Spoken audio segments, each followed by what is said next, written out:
Bueno, nuestro próximo ponente es Maurice Lemoine. Él nació en Francia, pero tiene muchísimo tiempo caminando por América Latina, por eso dice aquí que es periodista, escritor y especialista en América Latina. Tiene varios libros: América Central, Los náufragos de Esquipulas, Chávez Presidente, que editó en 2005, La Venezuela de Chávez, que editó en 2006, 5 cubanos en Miami, que publicó en 2010, y Colombia sobre las aguas negras del río, que publicó el año pasado. También es fotógrafo, y aunque es fotógrafo, hay fotografías de Maurice el 11 de abril, en Puente Llaguno, junto con el pueblo que estaba defendiendo el Palacio de Miraflores. Él estaba haciendo la fotografía.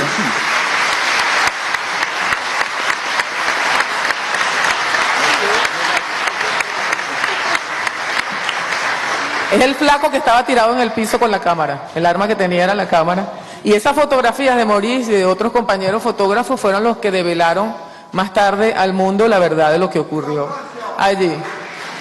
Bueno, le dejo la palabra a Maurice Lemoine.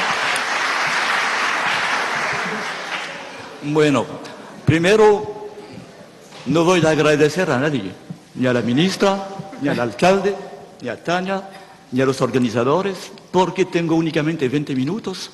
Y si yo empiezo en agradecer a todo el mundo, me va a tomar 5 minutos.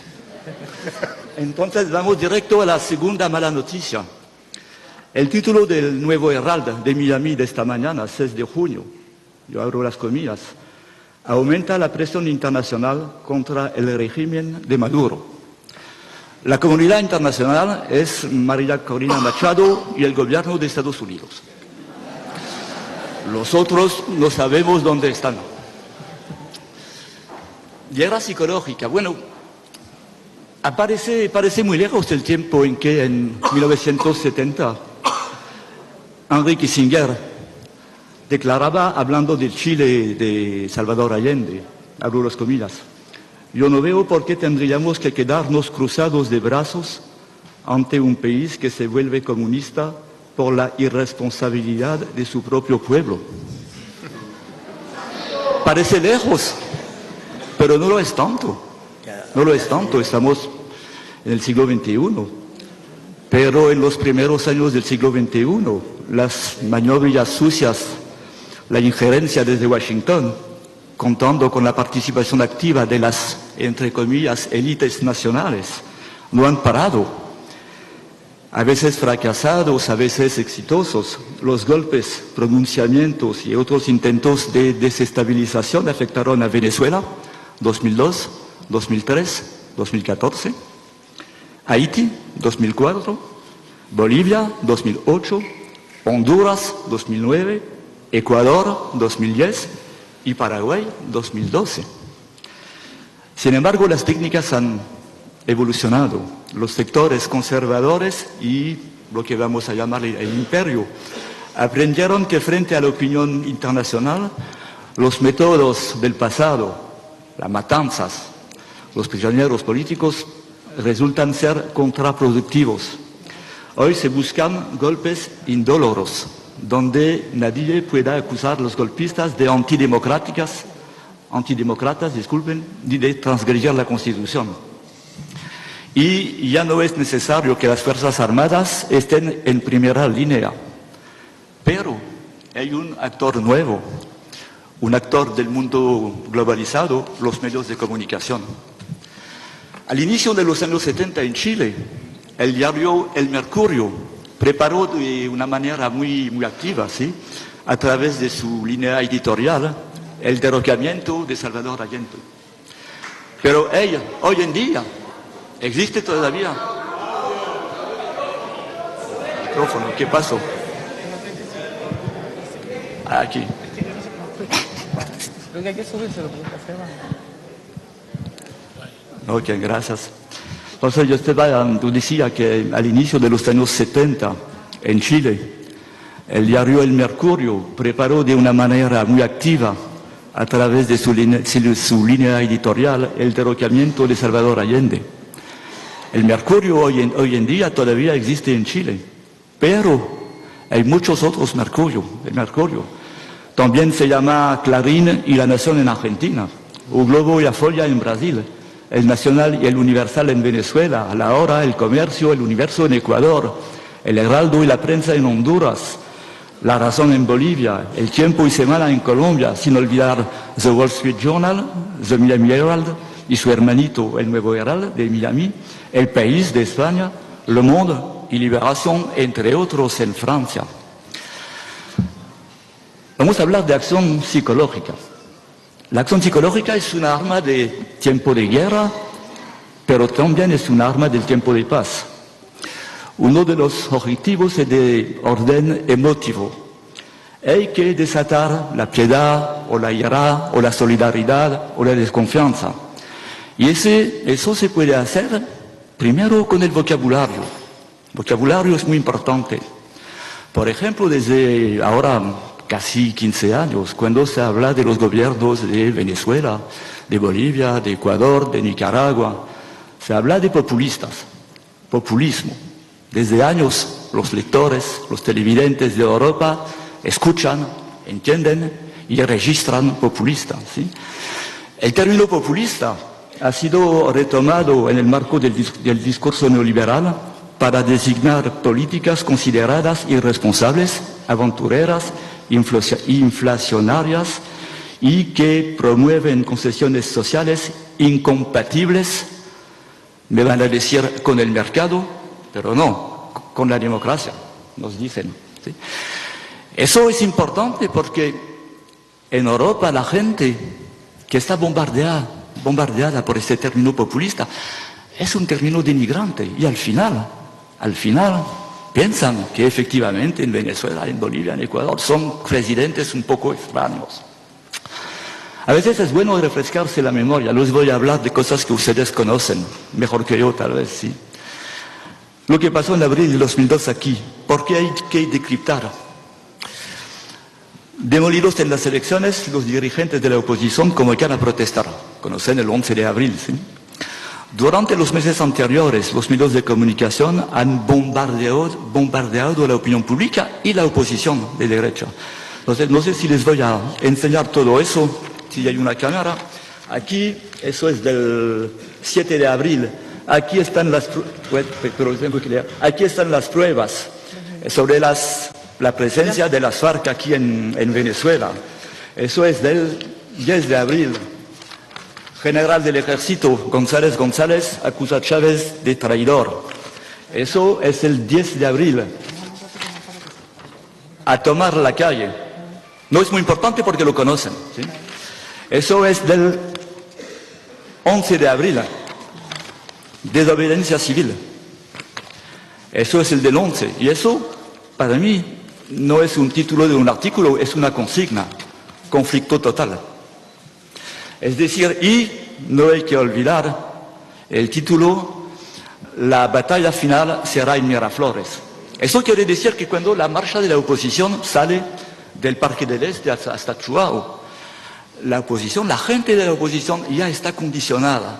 Y cuando los líderes, Pedro Ortega y los otros, les dicen en Chuao, ahora todos a Miraflores, ya van, porque la idea ya está profundamente interiorizada. Disculpe, a veces tengo problemas con el español.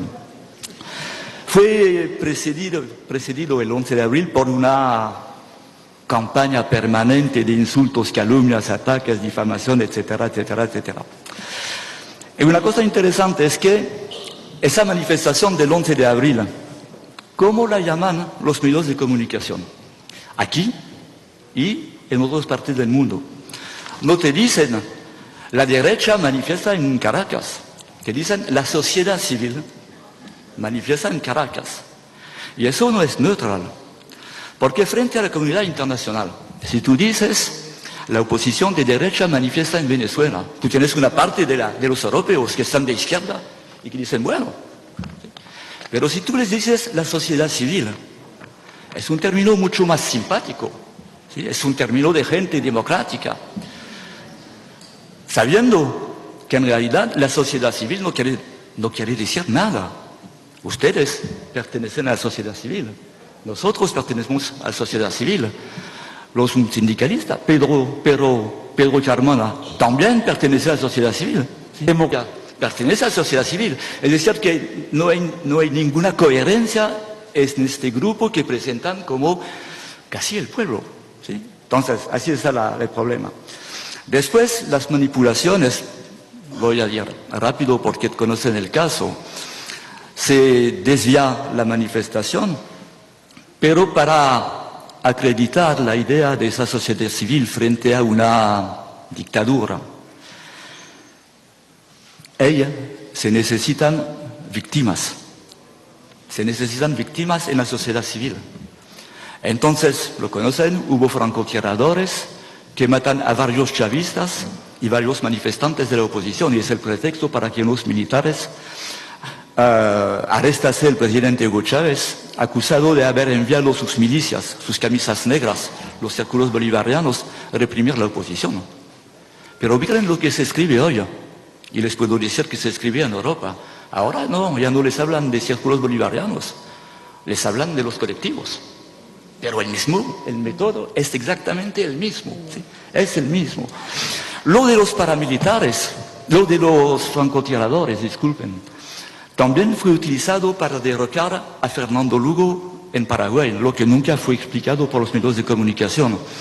Para derrocar a Lugo utilizaron un incidente o un drama, una ocupación de tierra por unas 60 campesinos de 1000 hectáreas, donde la policía, 360 policías llegaron para sacar a los campesinos y se desencadenó en condiciones misteriosas un enfrentamiento armado donde murieron 11 campesinos y 6 policías. Y la derecha paraguaya utilizó este argumento acusando a Fernando Lugo de haber desatado la violencia de los campesinos paraguayos al apoyarles. ¿Sí? Sin embargo, los campesinos que estuvieron en la escena del drama te dicen que hubo francotiradores que dispararon sobre la policía y sobre los campesinos, y que así se organizó el incidente. Entonces, bueno, queda todo eso, lo tienen aquí, lo conocen. No lo conocen porque es el país de España. Chávez está arrestado en un centro militar de Caracas por la muerte de 15 civiles. Eso viene de Europa, eso es la información que tuvieron los europeos. Les voy a hablar mucho del diario El País, les explicaré después si llego a tener 20 minutos.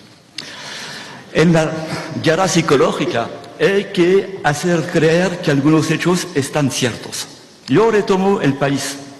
Bueno, yo paso sobre eso. Chávez ya actúa como un dictador porque no tiene sentido.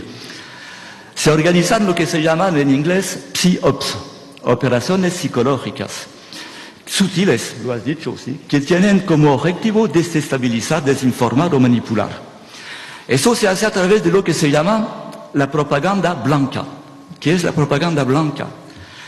Es dar unas verdades factuales sin ponerlas en perspectivas y sin mencionar hechos que pudieran restar valor al mensaje. Yo tomo un ejemplo. El País, disculpen, si no hay españoles en la sala. ¿No? Ok, está bien. Miren, El País, la violencia desangra Caracas. Bueno, todos sabemos que sí, claro que hay un problema de inseguridad aquí en Venezuela.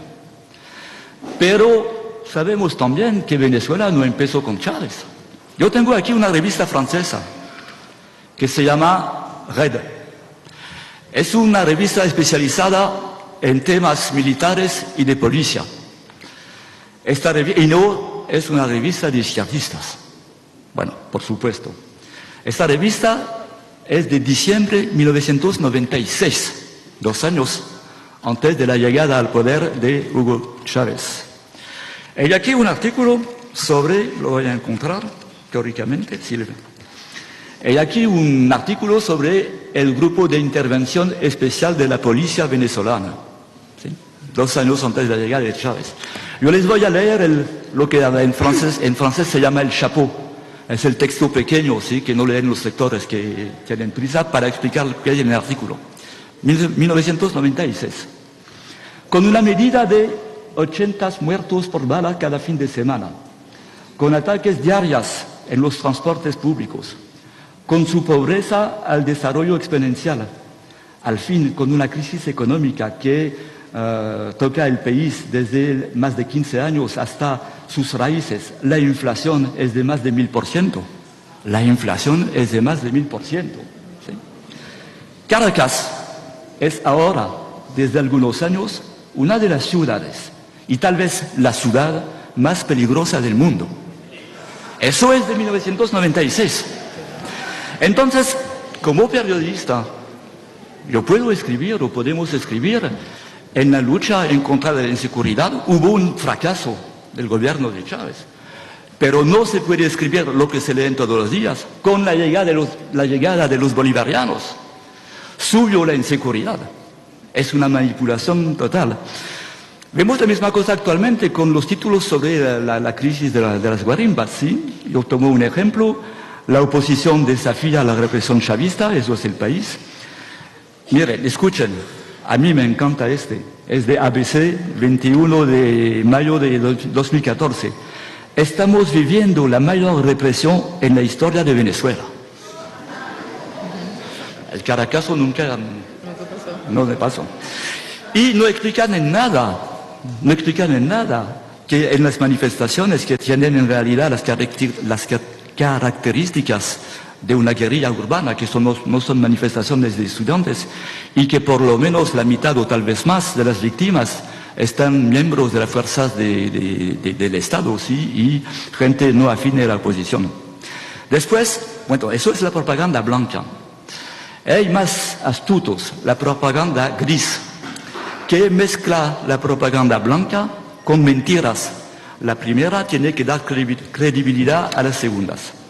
Les voy a contar muy rápidamente una historia que también conocen, pero que tal vez no conocen hasta el fondo. Estamos en marzo de 2008. En Ecuador muere Raúl Reyes, el número 2 de las FARC, ¿sí? Con un bombardeo del ejército colombiano. Hay un milagro, hay no sé cuánto, 16 o 20 muertos, ya no sé exactamente las cifras, pero encuentran 3 ordenadores impecables, nuevos, perfectos. ¿Sí? No, pero eso, bueno, ok.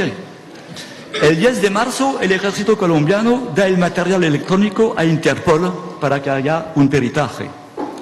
Y el 15 de mayo se hace público el informe de Interpol. El informe de Interpol está aquí. Existe. Sí, ahí van. Se llama Informe Forense de Interpol sobre los ordenadores y equipos informáticos de las FARC decomisados por Colombia, mayo de 2008. Un poco extraño es que la información de lo que hay adentro de los ordenadores llega primero a The Wall Street Journal, El País de Madrid, la revista Semana y el diario El Tiempo de Colombia, antes que a la Fiscalía o a la Corte Suprema de Justicia de Colombia.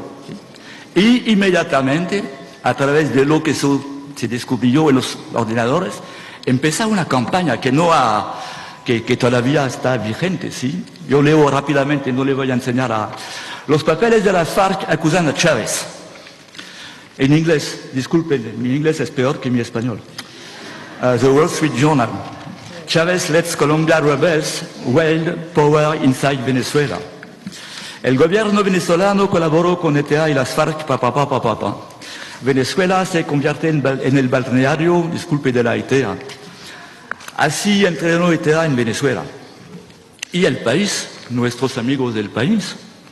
Una cosita al pasar, no me gusta mucho denunciar, pero al mismo tiempo hay que saber que en 2002 la enviada especial del País se llamaba Ludmila Vinogradov, ¿sí? Ahora trabaja para ABC, es decir, que El País de centro izquierda hasta la derecha de la derecha, ¿sí? Pero bueno, Interpol certifica que los ordenadores de Interpol, de las FARC, no fueron manipulados. Y eso se va a leer en todos los periódicos. Todos. Sin embargo, el trabajo de un periodista es leer el informe. Por lo menos, no es bueno. Y sí, yo les voy a dar unos detalles rápidamente también, porque yo sé que me vigilan aquí a la derecha. El informe de Interpol reconoce en la página 31. El acceso a los datos contenidos en las citadas pruebas no se ajusta a los principios reconocidos internacionalmente para el tratamiento de pruebas electrónicas por parte de los organismos encargados de la aplicación de la ley. Primero. Después, Interpol nos dice, y eso me sorprende, que se encontraron 109 archivos de documentos, 452 hojas de cálculo, 7.989 dirección de correos electrónicos, 10.537 archivos multimedia. Bueno, el tipo estaba en guerrillero, ¿no? En la selva de Putumayo. ¿Sí? 22.481 páginas web, 37.872 documentos escritos, 210.880 imágenes. Raúl Reyes pasaba su tiempo con el computador. ¿Sí? En realidad sí. Y nos dice el informe de Interpol en la página 27. Dicho de forma sencilla, el volumen correspondería a 39.5 millones de páginas completas escritas con Microsoft Word y si todos los datos incautados estuviesen en formato Word, se tardaría más de 1000 años en leerlos. Sin embargo, y nos dice también que fueron creados, abiertos, modificados, suspendidos miles de archivos de los computadores. Sin embargo, después de unos 4 o 5 días, ya había información de que Chávez estaba vinculado con las FARC. ¿Tengo el tiempo de hacer una paréntesis? Una cosa increíble. Nos dan la información a través de esos ordenadores mágicos que Hugo Chávez regaló $200.000 a las FARC. También en el ordenador se descubre que las FARC regalaron $300.000 a Rafael Correa. Y bueno, estamos seres racionales, ¿sí? O por lo menos ustedes, les veo más o menos. ¿Sí? ¿Por qué eso? ¿No sería más sencillo que Chávez le da directamente a Rafael Correa? ¿Por qué pasar por las FARC? ¿Sí? Bueno, sin embargo, todos esos cuentos pasaron como, bueno, en francés se dice como una letra a la poste, como una carta al correo, no sé si se dice también en español. Y en realidad, Colombia manipuló los ordenadores. El gobierno colombiano y los directivos de Interpol han destacado únicamente en su conferencia de prensa los elementos que les interesaban. Entonces, mientras el informe de Interpol, y cada uno lo puede leer, lo tengo aquí, lo enseño a quien lo quiera, la verificación realizada por Interpol no implica la validación de la exactitud de los archivos de usuario que contienen el país titular, Interpol certifica y va a escribir más tarde, según la agencia policial, Venezuela financia a las FARC. Otra historia, pequeña historia. En diciembre de 2005 en Bolivia está elegido Evo Morales.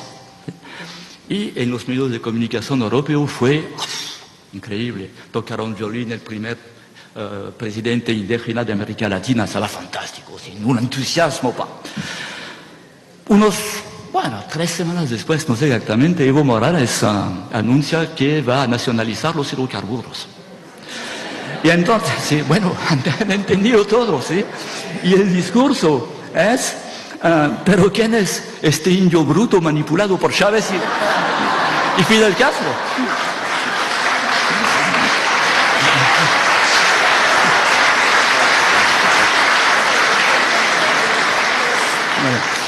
Bolivia ha conocido en septiembre de 2008 lo que ustedes conocen ahora, ¿sí? Hubo un intento de destabilización a partir de lo que se llama la media luna, ¿sí? Las provincias ricas del sur de Bolivia, Táchira, Santa Cruz, Pando y Beni. Lo voy a cortar un poco, pero ¿cuál estaba el plan? Y eso les interesa directamente. Provocar un estado de ingobernabilidad con el objetivo de la renuncia del presidente y la convocación de nuevas elecciones en las cuales sus candidatos cooptados por la embajada pudieron vencer. Es lo que está pasando aquí. Debilitar el gobierno de Nicolás Maduro para, en el mejor de los casos, llegar a un referéndum revocatorio donde está tan debilitado que lo pueden revocar, o incluso que la comunidad internacional diga hay un caos en Venezuela, hay que tomar medidas. Y bueno, ¿Cuál fue el tratamiento mediático de Bolivia en Francia, por ejemplo? Yo tomo el diario Le Monde. Y eso es una regla ahora. En Le Monde realizó una extensa entrevista del líder separatista, el gobernador de Santa Cruz, Rubén Costas, y lo presentó como un socialdemócrata. Y eso ahora es la regla. Te presenta al Manuel Rosales como un socialdemócrata, Teodoro Petkov como un socialdemócrata, Enrique Capriles como un socialdemócrata. ¿Pero qué quiere decir? No, pero ¿qué quiere decir eso para el europeo que no conoce Venezuela? Que no conoce la trayectoria de Teodoro Petkov, que claro, fue guerrillero, pero que fue el ministro de la planificación de Rafael Caldera. Eso quiere decir que la oposición es la izquierda y que este gobierno no es un gobierno de izquierda en nada. Una pregunta, porque eso lo vivimos ustedes y nosotros en Europa. ¿Me pueden explicar cómo en todos los artículos que hemos leído sobre Colombia, entre 2002 y 2010, en todos los artículos nos han dicho, los sondeos dicen que el 70% de los colombianos apoyan la política de seguridad democrática de Álvaro Uribe. 70% de los colombianos les gusta la política de Álvaro Uribe. 8 años de eso. ¿Cuándo? Porque es muy extraño. Uribe en 2002 fue elegido con 53% de los votos y 53% de abstenciones. Es decir, que es elegido por 25% de los colombianos. En 2006 es reelegido con 62% de los votos, pero con 55% de abstención, o sea, únicamente 28% de los electores. Y nos dicen, 70% de los colombianos apoyan a Álvaro Uribe. Y eso, durante 8 años, la gente ya lo tiene aquí. Álvaro Uribe tiene una popularidad enorme en Colombia. Lo hemos visto en la última elección, 60% de abstención. Entre el candidato de Uribe y... Bueno, rápido, prometido, lo juro. ¿No? No, eso es una promesa de campaña.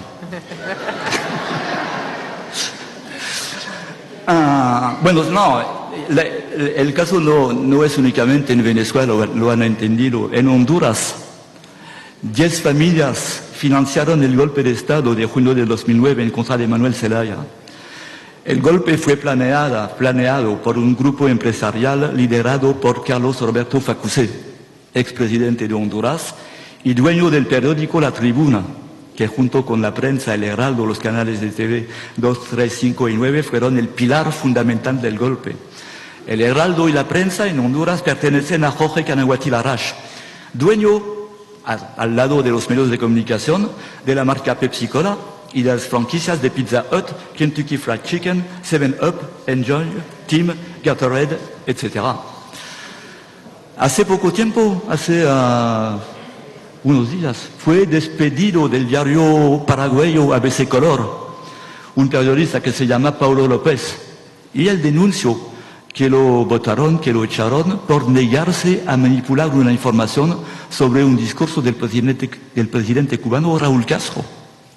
López afirma que la orden de poner en boca de Castro lo que nunca dijo partió del propio director del diario que se llama Aldo Zucorillo. Zucorillo fue una de las figuras del derrocamiento de Fernando Lugo.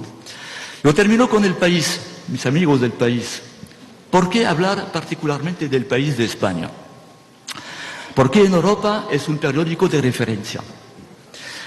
Primero porque es español, ¿sí? Entonces, en Europa se considera que eso casi es cierto, que España tiene vínculos particulares con América Latina, que la conoce mejor que nosotros por vínculos históricos, culturales, de la lengua y de todo, ¿sí?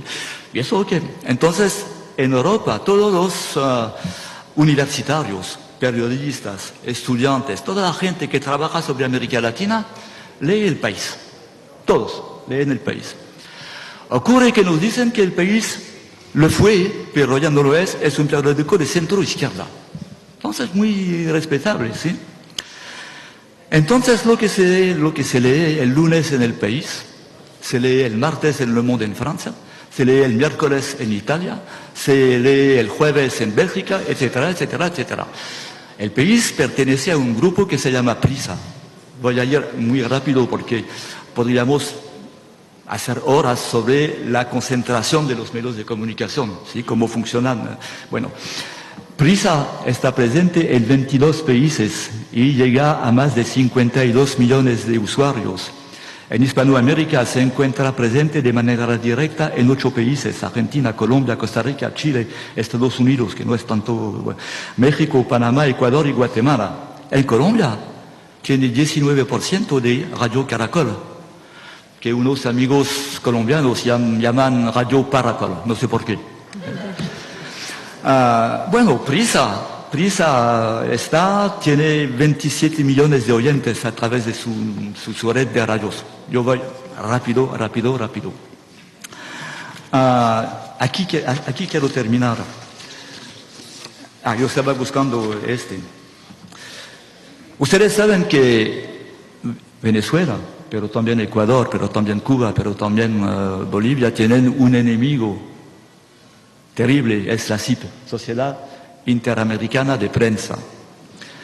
El 31 de junio de 2008, la SIP eligió como presidente al director del Tiempo, el periodista colombiano Enrique Santos. La asamblea de la SIP fue inaugurada por el rey Juan Carlos, elegido por no sabía quién. Fue clausurada por el presidente español José Luis Miguel Zapatero, teóricamente centro-izquierda. Y la cena donde se posesionó el nuevo presidente de la SIP fue ofrecida por la presidenta de la Comunidad Autónoma de Madrid, Esperanza Aguirre, de la derecha. Lo que yo quiero decir es que todo es un mundo donde todo el mundo vive totalmente mezclado. En octubre de 2003 fue elegido presidente de la SIP Jorge Canahuatl Larrash. Yo le hablé de él, el hondureño que participó al golpe en contra de Manuel Zelaya. Yo termino, estaba prometido, ya digamos. En el Estado moderno, los medios de comunicación son el principal instrumento para orientar la opinión pública y llevarla hasta los objetivos que se desean, al punto que, y lo digo como periodista, yo no tengo un odio particular en contra de los periodistas, yo soy periodista, que hasta los objetivos que se desean, al punto que se convirtieron en arma de guerra, ¿sí? El flujo permanente de informaciones negativas desacredita cada día un poco más los gobiernos progresistas, más que todos los del ALBA, en las opiniones públicas internacionales sometidas a este bombardeo. Cuando surge una intentona o un golpe o una desestabilización, como lo que pasa actualmente en Venezuela, estará fácil de justificar el derrocamiento de esos gobiernos o presidentes que molestan. Además, es una ofensiva mediática tan poderosa, tan aplastante, que los pocos medios independientes acaban por sumarse, por miedo de sorprender demasiado a sus lectores y de molestarlos y de perderlos. Yo termino con una anécdota. Cuando me invitan en un debate de la televisión en Francia o de la radio, estamos 4 en la mesa, son fulano de tal periodista, fulana de tal periodista, fulano de tal periodista, Maurice Lemoine, periodista chavista. Sí, sí.